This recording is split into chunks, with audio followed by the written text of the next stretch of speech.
रामू पहली बार अपने पुश्तैनी गांव बादलपुर आया था। शहर की भागदौड़ छोड़कर वह सोच रहा था कि कुछ दिन गांव में चैन से बिताएगा।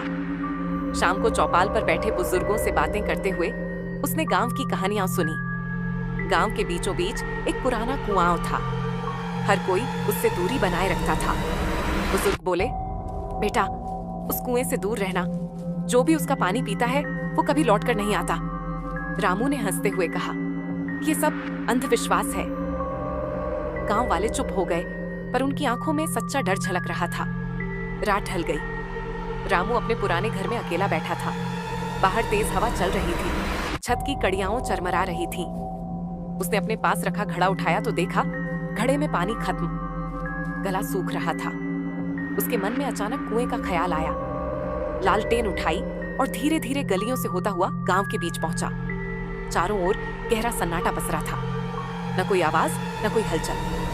रामू कुएं तक पहुंचा, रस्सी से बाल्टी डाली और पानी भरकर पीने लगा। ठंडा पानी उसके गले से उतर रहा था कि तभी पीछे से आवाज गूंजी, रुको, कहाँ जा रहे हो? रामू का खून जम गया। उसने कांपते हाथों से लालटेन घुमाई। तभी कुएं से चरमराहट की आवाज आई। अंधेरे में हड्डियों की खटखट सुनाई दी। कुएं से धीरे धीरे सैकड़ों कंकाल बाहर निकल रहे थे। उनकी खाली आंखों के गड्ढे सीधे रामू की तरफ देख रहे थे। रामू बुरी तरह डर गया। जान बचाने के लिए वह जितनी तेज दौड़ सकता था दौड़ा।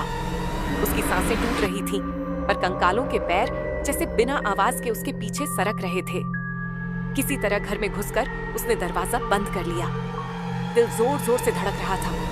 उसने सोचा, शायद भ्रम था, ये सब डर की वजह से। लेकिन नींद कहाँ आती। कुछ देर बाद वह खिड़की के पास जाकर बाहर देखने लगा। दूर से पूरा गांव शांत दिखाई दे रहा था।